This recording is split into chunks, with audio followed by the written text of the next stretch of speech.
स्वागत है आपका A1 डिफेंस कोचिंग में। देखिए मैं आज आपको रीजनिंग चैप्टर में एक इम्पोर्टेंट टॉपिक पढ़ाने जा रहा हूँ जो आपके एग्जाम के लिए बहुत ही इंपॉर्टेंट रहेगा। ये जो है अंग्रेज़ी वर्णमाला पे आधारित प्रश्न पे है। जैसे आपके एग्ज़ाम में इस पे 1 से 2 क्वेश्चन रहते ही हैं, ठीक है। इसलिए इस वीडियो को आप शुरू से अंत तक देखिए और पूरा कंप्लीट वीडियो समझ में आए तो चैनल को सब्सक्राइब कीजिएगा। देखिए इसमें हम देखेंगे कि अंग्रेज़ी वर्णमाला में जो है इस पे आधारित, जैसे हम लोग को क्वेश्चन आता है कि अंग्रेज़ी वर्णमाला में बाएं से 7वां और दाएं से 8वें अक्षर कौन सा होगा, ठीक है। तो इस तरह का टाइप का क्वेश्चन आपके एग्जाम में पूछे जाते हैं, ठीक है। तो देखिए जैसे कि अंग्रेज़ी वर्णमाला में आधारित प्रश्न में जैसे हम लोग का अर्धांश जो होता है, एक होता है प्रथम अर्धांश और एक होता है द्वितीय अर्धांश, ठीक है। तो इसमें एक प्रथम अर्धांश जो होता है, एक नंबर जो होता है आपका प्रथम अर्धांश जो होता है, प्रथम अर्धांश, ठीक है जी। तो प्रथम अर्धांश जो होता है, जैसे हम लोग का ABCD जो होता है, जैसे A हो गया, B हो गया, C हो गया, D हो गया, E हो गया, F हो गया, आपका G हो गया, H हो गया, I हो गया, J हो गया आपका, उसके बाद K L M N O P Q R S T U V W X Y and Z हो गया, ठीक है। तो इसमें आपको प्रथम अर्धांश में जो होता है अक्षर A से, यानी कि अक्षर A से लेकर के अक्षर M तक के वर्डों को, ठीक है, अक्षर A से लेकर के अक्षर M तक के वर्ड में, जैसे कि आपको यहाँ पे A हो गया, B हो गया, C D E F G H I J K L M, ठीक है। तो इसको हम बोलेंगे प्रथम अर्धांश। इस पूरे वर्ड को हम क्या बोलेंगे जी? तो ये प्रथम अर्धांश, यानी अक्षर A से अक्षर A से M तक को प्रथम या पूर्वा अर्धांश कहा जाता है, ठीक है जी। तो इसमें अक्षर A से लेकर के M तक में जो वर्ड आएगा, A से लेकर के M तक में जो वर्ड आएगा वो आपका जो होगा क्या होगा, या तो वो प्रथम या पूर्वा अर्धांश हो जाएगा, ठीक है जी। प्रथम या पूर्वा अर्धांश होगा। अक्षर A से लेकर के M तक को प्रथम अर्धांश बोलेंगे। अब देखिए इसके बाद जो होता है, एक होता है हमारा द्वितीय अर्धांश, ठीक है, एक होता है हमारा द्वितीय अर्धांश। तो द्वितीय अर्धांश जैसे हम लोग का टोटल वर्ड जो होता है 26 होता है, ठीक है। टोटल वर्ड कितना होता है जी? तो 26 होता है। तो हम लोग का प्रथम अर्धांश में अक्षर A से M तक के वर्ड जो आएंगे, जिसकी संख्या जो होती है, टोटल संख्या कितनी होती है? 13 होती है। यानी एक अर्धांश में वर्डों की संख्या कितनी होगी? 13 होगी, ठीक है। तो A से M तक के जो संख्या होगा 13, जिसमें A से M तक को प्रथम या पूर्वा अर्धांश कहेंगे, ठीक है। अब देखिए एक होता है हमारा द्वितीय अर्धांश, दूसरा का हमारा होता है द्वितीय अर्धांश, ठीक है, द्वितीय अर्धांश। तो द्वितीय अर्धांश में जो होता है अक्षर N से लेकर के अक्षर N से लेकर Z तक की संख्या को द्वितीय अर्धांश कहते हैं, ठीक है। द्वितीय अर्धांश कहते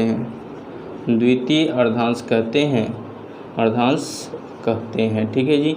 यानी अक्षर N से लेकर के Z तक में जो आएगा वो आपका द्वितीय अर्धांश होगा। जैसे हम देख लेते हैं, आपका वर्ड आ जाएगा MN O P Q R S T U V W X Y and Z, ठीक है जी। तो 4 4 8 4 12 1 13, तो इसको हम बोलेंगे आपको द्वितीय अर्धांश। इसको क्या बोलेंगे जी? तो ये आपका होगा द्वितीय अर्धांश बोलेंगे। अब देखिए ये इसलिए बता रहे हैं क्योंकि आपके एग्ज़ाम में क्वेश्चन जो पूछेगा बोल देगा कि अगर प्रथम अर्धांश को उल्टे क्रम में, अगर प्रथम अर्धांश को उल्टे क्रम में लिखा जाए तो अक्षर ई की दाईं ओर कौन सा स्थान होगा, कौन सा अक्षर होगा, ठीक है। उसी तरह लिख देगा कि अगर आपको अंग्रेजी वर्णमाला में द्वितीय अर्धांश को उल्टे क्रम में लिखा जाए तो अक्षर पी के दाईं ओर कौन सा स्थान होगा। तो ये सब चीज़ को जानने के लिए आपको ये सब अर्धांश बताए जा रहे हैं जो आपके एग्ज़ाम को जो बनाने में आपको आसानी होगा, ठीक है। एग्ज़ाम में जो क्वेश्चन आएगा उसको बनाने में आसानी होगा, इसलिए इस चीज़ को बताया जा रहा है, ठीक है। एक बार इसको नोट कीजिए। इसके बाद और भी इसमें कंसेप्ट है जिसको हम बता रहे हैं।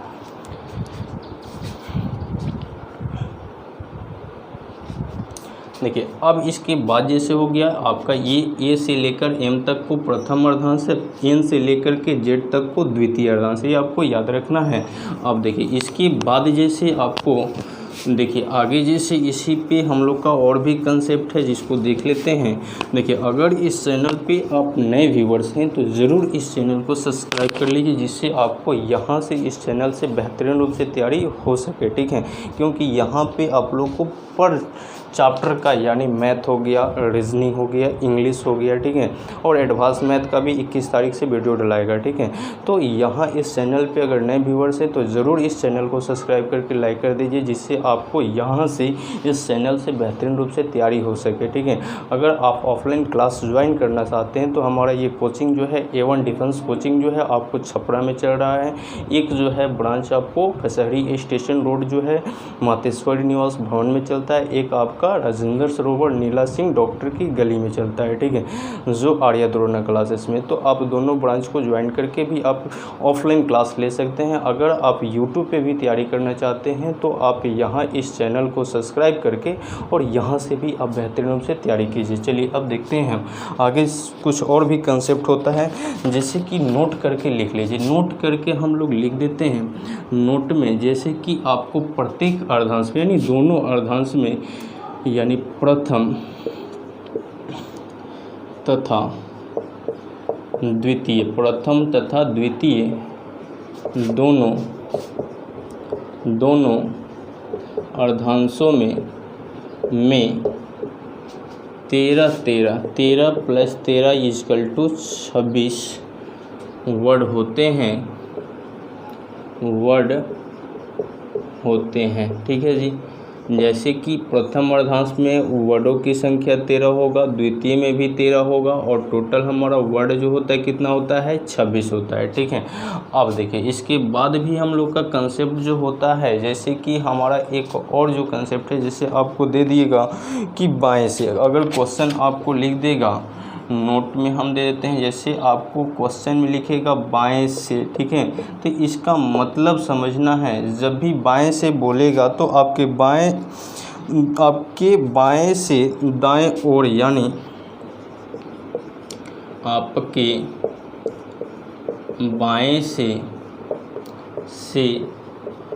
दाएं और, ठीक है, आपके बाएं से दाएं और यानी कि आपको जेड से जो है डायरेक्शन ए की तरफ होगा। ये बहुत ही इम्पोर्टेंट है, बहुत लोग इसमें कंफ्यूजन हो जाते हैं, ठीक है।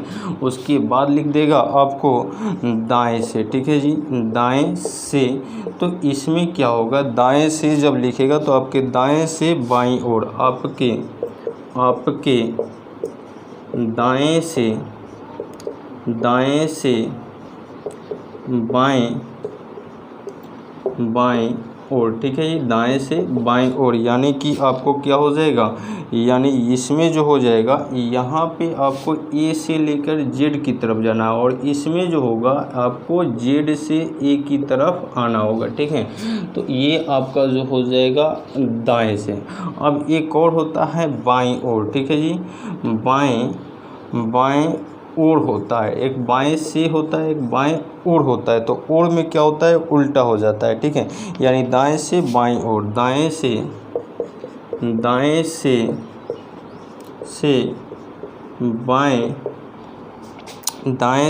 बाएं ओर हो जाएगा, ठीक है, यानी दाएं से बाएं ओर हो जाएगा, यानी कि जेड से ए की तरफ दिशा हो जाएगा।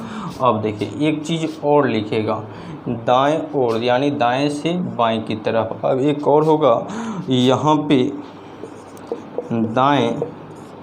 दाएं ओर, ठीक है जी, दाएं ओर जब देगा तो इसमें क्या होगा कि बाएं से दाएं ओर क्या हो जाएगा जी, बाएं से दाएं ओर, ठीक है। तो ओर लगाएगा तो दिशा बदल जाता है, यानी ए से आपको जेड की तरफ हो जाएगा, ठीक है।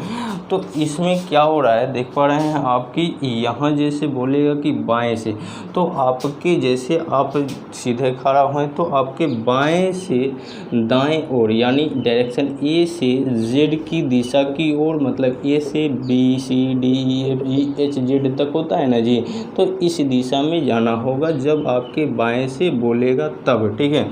उसी तरह जब दाएं से कहेगा तो आपके दाएं से बाईं ओर यानी जेड से ए की तरफ। उसी तरह बाएं ओर बोलेगा तो दाएं से बाएं ओर यानी जेड से ए की तरफ। बाएं ओर बोलेगा तब जेड से किधर, ए की तरफ। देख दिए यहाँ बाएं से बोल रहा है और यहाँ भी बाईं ओर से बोल रहा है, तो इसमें देखिए कितना डिफरेंट हो रहा है, थोड़ा सा आप देख पा रहे हैं।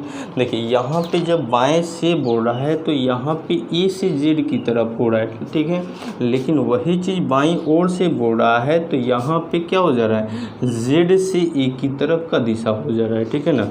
उसी तरह दाएं से बोलेगा तो जेड से ए की तरफ आएगा, जेड से ए की तरफ आएगा, लेकिन जब दाएं ओर से बोलेगा तो ए से जेड की तरफ जाएगा, ठीक है। अब चलिए एक और चीज़ जो है नोट करके लिख लीजिए, उसके बाद हम लोग क्वेश्चन पे आएंगे, ठीक है। जब बोलेगा बाएं बाएं, ठीक है, बाएं प्लस बाएं, तो जब भी बाएं बाएं बोलेगा यानी सेम चीज़ रहेगा। जब बाएं बाएं बोले तब घटा देना है, जब दाएं दाएं बोले तब घटा देना है, जब बाएं दाएं बोले तो दोनों को जोड़ देना है, जब दाएं बाएं बोले तो भी दोनों को क्या करना है, जोड़ देना है। यानी सेम रहेगा तो घटा देना है, डिफरेंट रहेगा तो जोड़ देना है। चलिए देख लेते हैं उसको भी। बाएं बाएं रहेगा तो ये क्या होगा, घटा हो जाएगा, ठीक है। अगर दाएं बाएं रहेगा, दाएं प्लस बाएं रहे तो इसमें जो होगा क्या हो जाएगा, जुट जाएगा यानी प्लस हो जाएगा, ठीक है। उसी तरह अगर दाएं दाएं होगा, दाएं प्लस दाएं रहा तो फिर ये घट जाएगा, ठीक है। उसी तरह अगर बाएं बाएं प्लस दाएं दे दिया तो ये क्या हो जाएगा जी, इधर लिख देते हैं आपका बाएं प्लस दाएं रहेगा तो ये आपका जुट जाएगा। यानी जब सेम रहेगा यानी एक जैसा, नोट में लिख देते हैं, नोट में, ठीक है, एक जैसा रहे, एक जैसा रहे तो माइनस अलग अलग रहे तो प्लस का प्रयोग कर लेंगे, ठीक है। चलिए अब इसको एक बार नोट कीजिए, इसके बाद हम आएंगे क्वेश्चन पे, ठीक है। इससे आपको एग्ज़ाम में अभी आपका एनटीपीसी का एग्ज़ाम आ रहा है, ठीक है, तो एनटीपीसी के एग्ज़ाम में 2 क्वेश्चन इससे पूछे जाएंगे, ठीक है ना। तो इस पर हम क्वेश्चन भी बनवाएंगे, एक बार इसको नोट कीजिए, उस पर हम आपको इस पर आधारित क्वेश्चन भी बनवाएंगे जिससे आपको क्लियर हो जाएगा, ठीक है। और देखिए इस चैनल पे आप लोग बने रहिए, आपको यहाँ से अभी मैथ का जो है आप लोगों को कंप्लीट रूप से एनटीपीसी का तैयारी कराया जाएगा, ठीक है। एनटीपीसी का कंप्लीट मैथ आपको, अर्थमेटिक मैथ और रीजनिंग का यहाँ पूरा आप लोग को जो 15 दिसंबर तक का डेट है उससे पहले हम यहाँ से पूरा कंप्लीट करेंगे, ठीक है। मैथ भी कंप्लीट होगा और रीजनिंग भी कंप्लीट कराएंगे आप लोग 15 दिसंबर से पहले, यहाँ सब कंप्लीट हो जाएगा, अर्थमेटिक मैथ और रीजनिंग भी। इसलिए अगर इस चैनल पे नए व्यूवर्स हैं तो ज़रूर चैनल को सब्सक्राइब कर लीजिए जिससे आपको यहाँ से पूर्ण रूप से तैयारी हो जाए। चलिए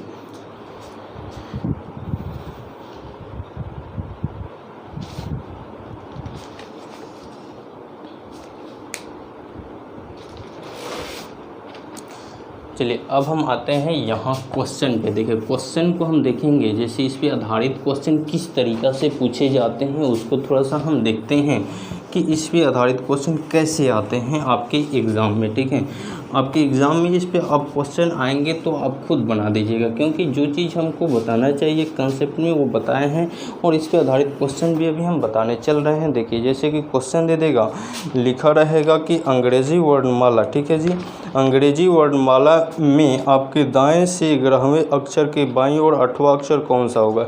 इस क्वेश्चन को लिख देते हैं। ठीक है, अंग्रेज़ी वर्णमाला में, चाहे इसको डायरेक्ट अंग्रेज़ी वर्णमाला में, अंग्रेज़ी वर्णमाला में, अंग्रेज़ी वर्णमाला में आपके दाएं से, आपके दाएं से 11वें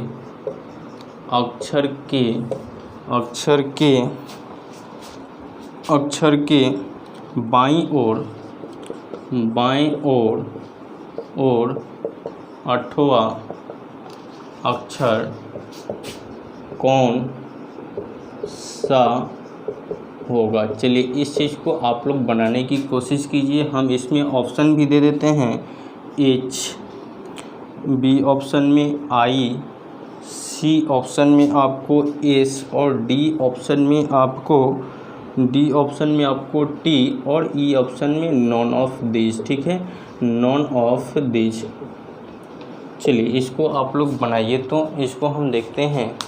चलिए इसमें दिया हुआ कि अंग्रेज़ी वर्णमाला में आपके दाएं से 11वें अक्षर के बाईं ओर 8वां अक्षर कौन सा होगा।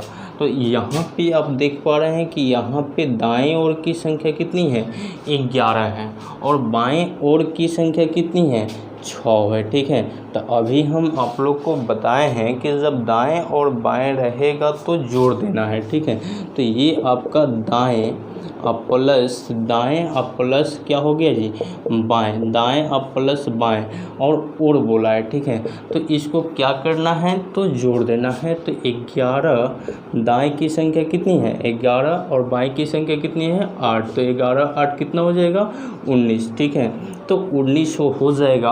अब बोला है कि इसमें बाईं ओर बोला है, क्या बोला है जी, बाईं ओर से 8वां अक्षर कौन सा होगा। ठीक है, तो बाईं ओर से 8वां अक्षर मतलब 19 पे है ना, तो 19 का मतलब क्या हो जाएगा, 19 आपका कितना पे होता है, एस पे। चलिए इसको हम प्रैक्टिकल करके देख लेते हैं। जैसे आपको ABCDEF GHIJKLMNOPQRSTUVWXY एंड Z। ठीक है, तो इसमें आपको जो है यहाँ से इधर आपका जो होता है बाईं ओर होता है। ठीक है, बाएं ओर। ठीक है, बाएं ओर मतलब इधर जाएगा, अब उधर से आएगा दाएं ओर। ठीक है, तो इसमें बोला है कि आपको बाईं ओर से, मतलब ये जो है 11 और 8 को जोड़ रहे हैं दोनों को, तो कितना पे जा रहा है, 19 पे जा रहा है। तो इधर से गिनती कर लेंगे तो डायरेक्ट हमारा 19 जो होगा क्या आएगा, 19 आपका एस आएगा, जो सही होगा। ठीक है, चलिए एक और क्वेश्चन को देखा जाए, एक और क्वेश्चन देखते हैं। जैसे आपको क्वेश्चन दे देगा, यहाँ पे देगा क्वेश्चन, आपको स्क्रीन पे दिया हुआ है, लिखा हुआ कि अंग्रेज़ी वर्णमाला में आपके बाएं से 15वें अक्षर के बाईं ओर 8वां अक्षर कौन सा होगा। ठीक है, बाईं ओर ही पूछ रहा है, यानी बाएं से 15वां। क्वेश्चन नंबर 2 हो गया आपका, ये क्वेश्चन नंबर 1 हो गया। तो बाएं से तो पहले दिया हुआ है, देखिए यहाँ पे हम लिख देते हैं, बाएं से जो दिया हुआ है, यहाँ पे बाएं से दिया हुआ है 15वां। ठीक है, 15वें अक्षर। फिर लिखा हुआ है कि अंग्रेज़ी वर्णमाला में आपके बाएं से 15वें अक्षर के बाईं ओर 8वां अक्षर, फिर बाईं ओर ही, बाईं ओर मतलब 8वां अक्षर जो है कौन सा होगा। तो अभी हम बोले हैं कि जब सेम रहेगा, ठीक है, तो यहाँ पे बाएं अब बाएं अब प्लस क्या हो जाएगा, सॉरी बाएं बाएं है तो ये बाएं बाएं जो है ये क्या हो जाएगा, माइनस हो जाएगा। ठीक है, तो इसको जब घटाइएगा तो 15 में से 8 जाएगा तो क्या बचेगा जी, तो 7 बचेगा। ठीक है, अब 7 अब किधर से बोला है, बाएं से, यानी बाएं से हम लोग का इधर न है जी, बाएं से इधर है। तो ABCDEF यानी 1 2 3 4 5 6 और 7 यानी G7 होता है। और इसकी जो है ऑप्शन जो होगा 7 जो होगा 7 पे G आएगा। तो अंग्रेजी वर्णमाला में 2 नंबर का जो होगा बाएं से जो होगा 7 होगा, जो आपका आंसर होगा। चलिए इसको भी आप लोग एक बार नोट कीजिए। चलिए अगला हम क्वेश्चन देखते हैं। अगला क्वेश्चन देखिए, जैसे क्वेश्चन नंबर आपको स्क्रीन पे दिया हुआ है, बनाने की कोशिश कीजिए। क्वेश्चन नंबर 3 को एक बार आप बनाने की कोशिश कीजिए। दिया हुआ है क्वेश्चन में कि कौन सा अक्षर बाएं से 7वें अक्षर के दाएं 15वां अक्षर होगा। ठीक है, यानी कौन सा ऐसा अक्षर है जो बाएं से, किधर से जी, 3 नंबर क्वेश्चन है ये। ठीक है, बाएं से दिया हुआ है 7वां, बाएं से कितना दिया हुआ है 7वां, और दाएं से क्या दिया हुआ है, दाएं से दिया हुआ है 15वां। ठीक है, अभी हम बताएं कि जब डिफरेंट रहेगा तो वो क्या हो जाता है, जुट जाता है। ठीक है, तो कौन सा अक्षर होगा, तो दाएं और बाएं जो होता है क्या होता है, जुट जाता है। तो 15 गो और 7 गो कितना हो जाएगा, तो 22 गो क्या हो जाएगा जी, 22 गो। और किधर से बोल रहा है, तो इसमें बोल रहा है कि दाएं से यहाँ जो है 22 हो जाएगा। तो बोला है कि दाएं से 15वां अक्षर कौन सा होगा, तो यहाँ आपका V होता है 22। ठीक है, तो ये आपका आंसर हो जाएगा। चलिए एक और क्वेश्चन देखते हैं। जैसे दिया हुआ है आपका क्वेश्चन, अगला 4 नंबर क्वेश्चन को देखा जाए। अगर आप इस तरह भी नहीं करते हैं तो आप ABCD करके भी बना सकते हैं। इसमें क्या होगा कि आपको टाइम लगेगा, और ये जो है बाएं दाएं वाला जो रूल है इसमें टाइम नहीं लगेगा, मात्र 2 सेकेंड में बन पाएगा। ठीक है, तो अब दोनों तरीक़ा से क्वेश्चन को बना सकते हैं। चलिए लिखा हुआ है 4 नंबर क्वेश्चन में, देखिए 4 नंबर क्वेश्चन में लिखा हुआ है कि प्रथम अर्धांश को यदि उल्टे क्रम में लिखा जाता है तो दाहिने से 7वें अक्षर के बाएं अग्रहवा अक्षर कौन सा होगा। तो देखिए अगर प्रथम अर्धांश हमारा यही ना है जी, A से लेकर के M तक, तो इसको क्या करें, उल्टे क्रम में लिख दिया। लेकिन जो द्वितीय अर्धांश जो है उसको सीधे क्रम में ही रहे। प्रथम अर्धांश को सिर्फ उल्टे क्रम में लिखे, द्वितीय अर्धांश को जैसे है तो ही रखें। तो प्रथम अर्धांश को जब उल्टे क्रम में लिखेंगे तो हमारा क्या हो जाएगा जी, तो यहाँ पे A हो जाएगा, उसके बाद B हो जाएगा, C हो जाएगा, D हो जाएगा, E हो जाएगा, F G H I J K L और M हो जाएगा। तो ये हो गया आपका क्या, प्रथम अर्धांश। ये क्या हो गया जी, प्रथम अर्धांश। ठीक है, ये आपका प्रथम अर्धांश जो हो गया उल्टा क्रम में लिखा गया। और द्वितीय अर्धांश ये जो है ये आपका द्वितीय अर्धांश है। ठीक है, ये आपका द्वितीय अर्धांश हो गया जो आपको सीधे क्रम में लिखा हुआ है। ठीक है, अब चलिए क्वेश्चन में आते हैं कि प्रथम अर्धांश को उल्टे क्रम में लिखा जाए तो दाहिने से 7वां, तो दाहिने से 7वां, दाएं से जो है 7वां दिया हुआ है, और उसके बाद बाएं से 11वां, बाएं से 11वां अक्षर। तो देखिए दाएं बाएं डिफरेंट है ना जी, तो ये जुट जाएगा। तो 11 गो 7 गो कै गो होता है, तो 11 गो और 7 गो कै गो होगा आपका 19 हो जाएगा ना जी। 11 7 18 हो जाएगा, 7 11 हाँ 18 हो गया, तो 18वां। ठीक है, अब देखिए बोला किधर से है, बाएं से, तो इसमें देखिए और लगाएगा तो इधर से, और से लगाएगा तो उधर से आना है हम लोग को। तो बाएं से बोला है 11वां अक्षर कौन सा होगा। ठीक है, तो अब इधर से आते हैं 18वां ना देखना है जी, ये 18 है। अभी एक बार और इसको क्लियर कर लेते हैं। क्वेश्चन को आप लोग को बोर्ड पे दिया हुआ है, पढ़ने की कोशिश कीजिए। प्रथम अर्धांश को उल्टे क्रम में लिखा जाता है तो दाहिने से 7वें अक्षर के बाएं 11वां अक्षर कौन सा होगा। ठीक है, तो इसमें दाएं बाएं जोड़ जोड़ दिए हैं तो इसको कितना आ गया 18। अब चलिए इसमें हम देखते हैं बाएं से 18 जोड़ते हैं तो देखिए 1 2 यानी यहाँ तक तो आपका कै हो गया 14। तो 14 के बाद और हम लोग को कै गो चाहिए कि 18 हो जाएगा। तो 14 के बाद आपको कै गो चाहिए कि 18 हो जाएगा। तो इस उल्टे क्रम में देखना है। तो 14 के बाद है 15 हो गया है, 16 हो गया है, 17 हो गया है आपका 18। तो ये तो है नहीं है, एन तक तो हो जाएगा आपका 14। एन तक जो होगा आपका क्या होगा 14। तो इसके बाद जो है 13 हो गया ना, हाई एन जो है आपका 13। तो हाई हो जाएगा 14, हाई होगा 15, हाई होगा 16, हाई होगा 17, हाई होगा 18। तो ये जब उल्टे क्रम में लिखेंगे तो इसका स्थान जो होगा ई इसका आंसर होगा जो आपको 18 नंबर पे होगा। कब? जब प्रथम अर्धांश को उल्टे क्रम में लिखा गया है